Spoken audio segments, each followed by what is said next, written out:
Hello बच्चों, कैसे हैं आप? क्या हाल चाल आपके? CMA inter group 1 financial accounting का आज आपका पेपर था और मेरा इस पेपर के बारे में क्या बोलना है, छोटी सी बात मैं आपको बताऊंगा। एंड जो एमसीक्यू एग्जाम में आए हैं उनका करेक्ट आंसर क्या होगा वो भी मैं शॉर्ट में आपके साथ डिस्कस करूंगा। मैं चाहूंगा कि आपका रिव्यू क्या इस पेपर के बारे में वो भी आप कमेंट सेक्शन में मुझे बताएं, ताकि मुझे पता चले कि पूरे इंडिया में बच्चों का क्या कहना है। लेकिन हाँ, अपनी तरफ से मैं इस बात को कह सकता हूं कि इस बार का जो पेपर था वो एवरेज पेपर ही कहा जाएगा। ना तो बहुत टफ था, ना तो बहुत सिंपल था। एवरेज पेपर कहा जाएगा, जिसमें कोई भी बच्चा अगर थोड़ा बहुत भी ठीक से पढ़ाई किया है तो बहुत आसानी से वो पास करेगा। और बहुत सारे बच्चों के इस बार एग्जामिनेशन आने वाले हैं, मैं इस बात को जानता हूं। खैर, ये मेरा मानना है। आप इस पेपर के बारे में क्या बोलते हैं आप जरूर मुझे कमेंट सेक्शन में बताएंगे। मैं आपको जो फाइनेंशियल अकाउंटिंग के पेपर में जो एमसीक्यू इस बार आए थे उन एमसीक्यू का करेक्ट आंसर क्या होगा एक बार शॉर्ट में आपके साथ डिस्कस करता हूं। एमसीक्यू का लेवल बहुत सिंपल था। हाँ, नो डाउट कि बच्चा सिलेक्टिव स्टडी किया तो परेशान होगा, अगर बच्चा अच्छी तरीके से पढ़ाई किया तो कहीं कोई दिक्कत नहीं आएगा। पहला question, which of the following statement is correct? No doubt कि फाइनेंशियल अकाउंटिंग एंटरप्राइज का treated as evidence in the court of law, यहीं पे आपका सही हो गया। तो फिर आगे हमें क्या पढ़ना है? उन्होंने लॉ से ये पॉइंट उठा लिया, बट एनीवे आप मास्टर है सब कुछ के, तो आप पॉइंट ए में टिक मार्क करेंगे। दूसरा है कि closing stock is shown in the trial balance, then at the end of the accounting closing entry क्या होगा? जब क्लोजिंग स्टॉक ट्रायल बैलेंस के अंदर है तो वो ऑलरेडी आपस में एडजस्टमेंट उनका हो चुका है। We do not need to pass any closing entry. Closing entry तब करना होता है when it comes to the adjustment part आपका। तो उस केस में एंट्री नॉट रिक्वायर्ड में आपको टिक मार्क करना था। आप लोग मुझे जरूर कमेंट सेक्शन में बताएंगे कि आपके जो 15 एमसीक्यू उसमें से कितने आपके सही हुए हैं। थर्ड वाला question, which of the following transaction can be classified as foreign currency? सब दिख रहे हैं एबीसी सभी, तो डी में टिक मार्क करेंगे।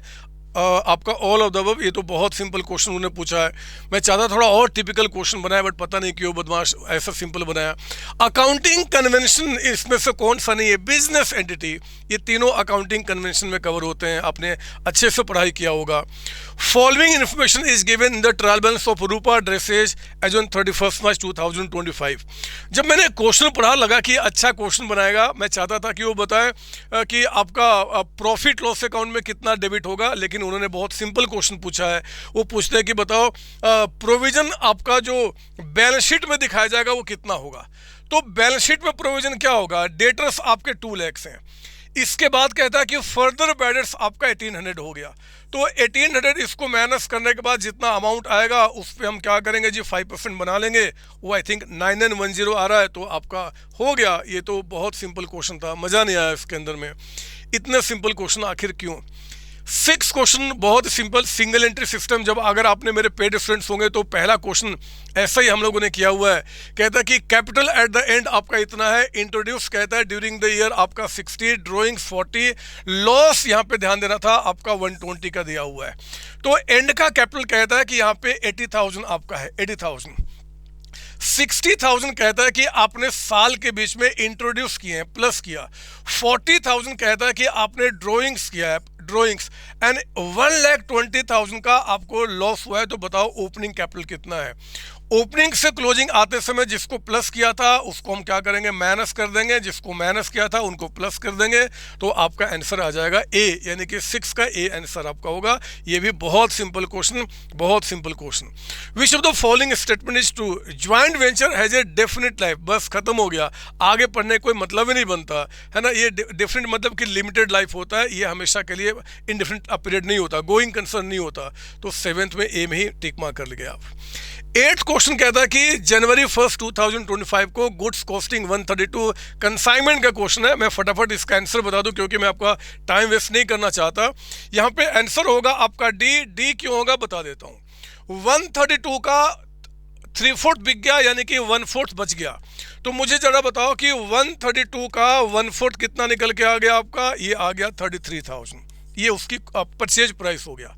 नॉन रिकरिंग एक्सपेंस में सिर्फ दिख रहा है क्या जी, फ्रेट।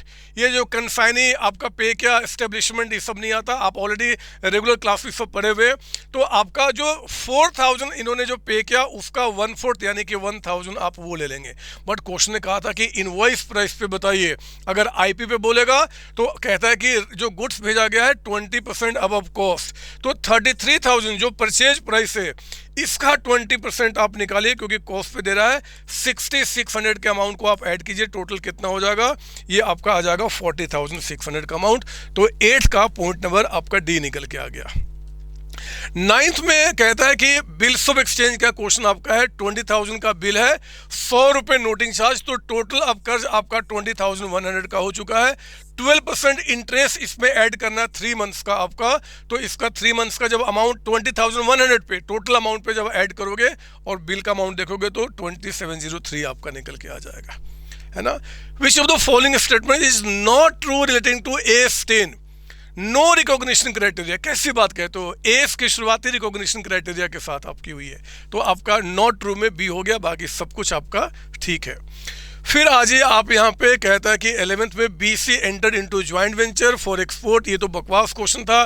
2 लाख रुपीज का टोटल गुड्स भेजा गया है, इसमें से 1,75,000 के गुड्स को आपने 2,10,000 में बेच दिया है, यानी कि जो प्रॉफिट हो गया वो 35,000 का प्रॉफिट हो गया, ऑन कॉस्ट कितना 175। जब प्रॉफिट रेशियो निकालोगे तो आई थिंक ये 20% आ जाएगा। 35,000 का प्रॉफिट आपका 1,75,000 पे, यस ये 20% प्रॉफिट मार्जिन आपका चल रहा है ऑन कॉस्ट। तो बाकी जो गुड्स आपके बच गए 25,000 का, इसमें 20% यानी कि 5,000 ऐड कीजिए, तो ये कितने पे बिका आपका 30,000 पे।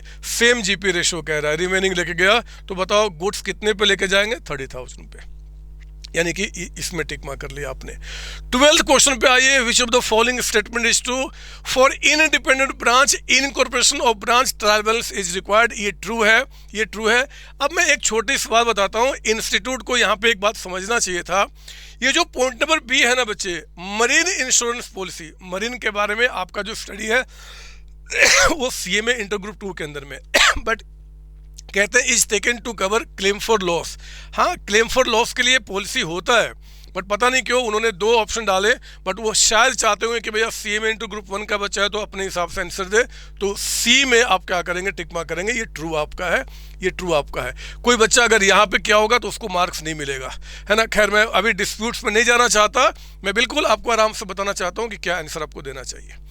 13 कहता है कि आपका एक असर्शन है, दूसरा रीजन है, गुडविल इंटेंजिबल एसेट्स है but not a fictitious. True, ये फिक्टिशियस मतलब कि जो लॉसेज होते हैं बैलेंस शीट में, गुडविल आपका क्या है जी, इंटेंजिबल एसेट्स, ट्रू है।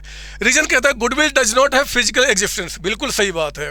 Fictitious assets are not realisable, मुझे पता है कि फिक्टिशियस मतलब लॉसेज होते हैं वो रियलाइजेबल नहीं होते, बिकते नहीं है, ये भी ठीक है, लेकिन गुडविल कैन बी परचेज्ड और सोल्ड, बिल्कुल सही है। गुडविल को हम परचेज सेल कर सकते हैं जब बिजनेस का परचेज सेल होता है। तो आंसर में आपका डी होगा, एसर्शन और रीजन दोनों करेक्ट है, और उनका रीजन भी एक्सप्लेनेशन में मुझे सही लग रहा है, तो 13 का यहाँ पे डी होगा। 14th में DEF पार्टनर्स हैं, रेशियो 1:1 का था, they decided to share 235, goodwill of the firm कहता है कि इतना है, बताओ क्या करेंगे। जब इस क्वेश्चन में आप यहाँ पे निकालोगे बच्चे सेक्रीफाइसिंग रेशियो, तो पता है क्या निकल के आएगा, D और E तो सेक्रीफाइस कर रहे हैं बट F यहाँ पे गेन कर रहा है, F यहाँ पे गेन कर रहा है, आप देखना उसका निगेटिव आ जाएगा, निगेटिव बैलेंस। तो F गेन करने का मतलब क्या, फिर F को डेबिट किया जाएगा। 30,000 क्यों, क्योंकि इनका जो गेन है मैं एग्जैक्टली भूल गया वो लिखना, जो आई थिंक इनका 5/30 आ रहा था, शायद 5/30, तो आपका 180 का इंटू 5 डिवाइड बाई 30 ऐसा ही कुछ, यस वही आएगा आपका, तो डी आपका ऑप्शन होगा। आप लोग जरूर बताना मुझे कमेंट सेक्शन में कि आपके मार्क्स कितने आ रहे हैं आउट ऑफ आपके आउट ऑफ 30 बताना, नंबर नहीं, 30 में से आपके मुताबिक इसमें कितने मार्क्स आ रहे हैं। फिर Ranveer is admitted as a partner 1/4 share, ये तो बहुत सिंपल क्वेश्चन है आपका। पहले वाले का आंसर कहता है कि जरा बताओ अगर 45 दोनों पार्टनर्स के हैं, 2 पार्टनर्स के, और ये 1/4 के लिए आ रहा है, तो कितना कैपिटल लेकर आएगा, 45 इसका 1/4 तो बाकी के 3/4 हो गया, उससे टोटल कैपिटल निकालेंगे तो 4/3 करके 60,000, 60 का 1/4 यानी कि 15,000, ये पहला इधर निकल के आ गया। दूसरा, अगर रणवीर 20 लेके आ रहा है 1/4 के लिए, तो 20 1/4 तो पूरा कितना हो गया 80,000, पूरे फॉर्म का कैपिटल कितना होना चाहिए आपका 80,000, तो 80 में आपका ये पूछ रहा था ना, एक बार देख लेता हूँ मैं। Ranbir brings 20,000 as capital for 1/4 share of the profit and the partners decide to adjust their capital in accordance with their profit sharing ratio, what should be the total capital of the firm, तो 80,000। ठीक है, ये भी हो गया and 15 था आपका खत्म। पर बच्चे ये 15 क्वेश्चन जो है मुझे लगता है कि ये आपका डिसाइडिंग फैक्टर होंगे। आप बहुत आसानी से इसमें आप अपने आप 30 नंबर लेकर आ रहे होंगे। मुझे पता है कमेंट सेक्शन में बहुत सारे बच्चों के अच्छे मार्क्स दिखेंगे, 25-30 तो आराम से यहाँ पे आ रहे हैं। जो बच्चा एमसीक्यू में मान लो कि गलत 2-4 किया होगा उसको भी दिक्कत नहीं है, क्योंकि बाकी के क्वेश्चन भी इतने सिंपल उन्होंने पूछे हैं कि मैं हैरान हूँ कि इतना सिंपल पेपर आखिर क्यों। मैंने, आपको याद होगा मेरा वीडियो जो आपका आया था इसके पहले मैंने कहा था कि क्वेश्चन पेपर एवरेज बनेगा। अब आप मेरे बात पर विश्वास नहीं करो तो मैं क्या करूं, लेकिन मैं सब जानता हूं, आपके लिए सब जानता हूं। ये देखिए 7 में से 5 क्वेश्चन करना था। ये कंप्लीट क्वेश्चन आपका एस 10 के ऊपर में है। एस 10 के मुताबिक डेप्रिसिएशन चार्ज करने के लिए कौन कौन से फैक्टर, आप अब क्या बताऊं, ये सब आप जानते हैं। कॉस्ट क्या, उसका स्क्रैप वैल्यू ये, और आपका सिग में यहाँ पे आपका क्या बोलते हैं अरे नाम ही भूल गया, आपका कंपोनेंट अकाउंटिंग के ऊपर में ये क्वेश्चन आपका डाला है। बिल्कुल क्वेश्चन एग्जाम क्लास में किया हुआ क्वेश्चन है। इससे सिंपल क्वेश्चन क्या बन सकता है। ये देखिए इसका जो second part, purchase the book, यानी कि सब्सिडरी बुक हो गया, अकाउंट के बीच का डिफरेंस। एरर्स में आप जबरदस्त मास्टर है। इससे सिंपल एग्जाम में हिस्ट्री में कभी क्वेश्चन ना बना है ना बन सकता है। मुझे विश्वास है आप लोगों ने कर लिया होगा। इंश्योरेंस क्लेम का क्वेश्चन है, बहुत सिंपल। ये क्वेश्चन अगर आप देखें, अगर आप मेरे पेड स्टूडेंट्स हैं तो आप जरूर बताएंगे कमेंट सेक्शन में कि ये क्वेश्चन हम लोगों ने ऑलरेडी क्लास में किया हुआ है। ये क्वेश्चन उस जिस क्वेश्चन को हमने किया उसका 1-2 पॉइंट हटा के ये क्वेश्चन डाला गया है, यानी थोड़ा और सिंपल करते हुए। बिल्कुल सिंपल क्वेश्चन आपका। ब्रांच अकाउंटिंग का ये क्वेश्चन बताओ, इससे सिंपल क्या होगा। इतने बड़े बड़े संतोष सर ने आपको प्रैक्टिस कराए थे, इतने बड़े बड़े, और ये क्वेश्चन इतना सिंपल सा पूछा उन्होंने। बिल्कुल एग्जैक्टली आप देखेंगे ये भी क्वेश्चन हम लोगों ने क्लास में किए हुए बिना किसी डाउट के। 4th क्वेश्चन जो आपका आया है ये सिंगल एंट्री का, बहुत ही सिंपल क्वेश्चन है। जो बच्चा कंसिस्टेंटली स्टार्टिंग से एंड में जो तरीका बताया उसको हमने किया हुआ है, वो आराम से। ऐसे कई सारे क्वेश्चन हम लोगों ने क्लास में किए हैं, 1-2 नहीं, कम से कम 5 से 6 क्वेश्चन। आप लोगों में से कई सारों ने ये भी बोला कि सर इतने सारे प्रैक्टिस आखिर क्यों। उसी का फायदा आपको समझ में आ रहा होगा इतने ये क्वेश्चन को आपको करने के बाद। मुझे विश्वास है ये क्वेश्चन बहुत प्यारे तरीके से आपने सॉल्व किया है। ये पार्टनरशिप का जो क्वेश्चन आया है, इतना सिंपल क्वेश्चन, ये 12th क्लास के लेवल का क्वेश्चन है। अगेन ये आपने पढ़ा हुआ क्वेश्चन से आप जरूर बताएंगे ये क्वेश्चन आपने क्लास में किया कि नहीं किया है। बहुत सिंपल क्वेश्चन आपके पूछे हुए। कंसाइनमेंट का क्वेश्चन आप देखेंगे बहुत प्यारा सा है। मुझे मजा नहीं आया इस क्वेश्चन में, और उनको थोड़ा हाई लेवल का क्वेश्चन बनाना चाहिए था। और बच्चे अभी टाइम वेस्ट नहीं करना चाहता मैं आपका। ये देखिए आपका हायर परचेज का, हायर परचेज में ये 7 मार्क्स का क्वेश्चन सिर्फ इंटरेस्ट निकालने के ऊपर है। वो कहते हैं कि 40,000 पे किया जाएगा signing, this is the down payment. Balance pay किया जाएगा in 4 instalment of 25 plus interest, together with interest आपका हो गया कैश प्राइस है। कैश प्राइस है, रेट ऑफ इंटरेस्ट है, और इंस्ट्रक्शन ऑफ पेमेंट दिया है। अरे हायर परचेज का ये केस नंबर 1 हो गया। इससे सिंपल अब क्या बनेगा। मुझे मजा नहीं आया, सिर्फ इंस्टॉलमेंट आपको पता करना था, सिर्फ इंस्टॉलमेंट। 7 नंबर वो भी आपका। एस इंडेक्स के ऊपर में डिफरेंस उन्होंने पूछा है, और फिर अगेन बोरविंग कॉस्ट पढ़ते हुए A16 एंड इंडेक्स 1023 में हमने डिफरेंस बताया था। मुझे विश्वास है कि आप में से बहुत सारे बच्चे बदमाश है, एस को पढ़ के नहीं गए होंगे, तो शायद आप इस क्वेश्चन को 7th को आपने अटेम्प्ट नहीं किया होगा, जितना मैं आप सबको जानता हूं। लेकिन अगर इसको छोड़ भी दे तब भी बहुत सारे प्यारे प्यारे क्वेश्चन है। ये आपका टैक्स के ऊपर बेस्ड आपका क्वेश्चन है, डेफर टैक्स के ऊपर में ये प्यारा सा क्वेश्चन, और ये तो सिंपल क्वेश्चन आगे सब एनपीओ क्या बताया जाए। मतलब मेरा मानना है कि ये क्वेश्चंस जो आपके एग्जाम में आए हैं ये बहुत सिंपल क्वेश्चन पूछे हैं। ये आपका मेरा मानना है कि इस क्वेश्चन को मैं एवरेज बोलूंगा, इससे ज्यादा नहीं बोल सकता। टफ होने का कोई मतलब नहीं बनता। सिंपल हमारे प्रोफेशनल कोर्स में होता नहीं है, लेकिन ये हम इसको एवरेज पे तोलेंगे। आप मुझे कमेंट सेक्शन में बताइए कि आपके मुताबिक ये पेपर कैसा है। 2 चीज़ मुझे बताना है, आपके मुताबिक पेपर का लेवल, और दूसरा कि आप 30 में से कितने मार्क्स लेके आने वाले हैं। और अगला पेपर जो अब आपका होने वाला बच्चे, उसके लिए आपको ऑल द बेस्ट कहना चाहूँगा। उसके लिए प्रिपेयर्ड होइए, बेस्ट तरीके से प्रिपेयर्ड होइए। मैं जानता हूँ कि इस बार आप अपने CMA इंटर ग्रुप 1 को ज़रूर क्वालिफाई करने वाले हैं और अगले अटेम्प्ट में एंट्री करने वाले हैं, अगले ग्रुप में एंट्री करने वाले हैं। आप सबको all the best. Thank you बच्चे, थैंक यू।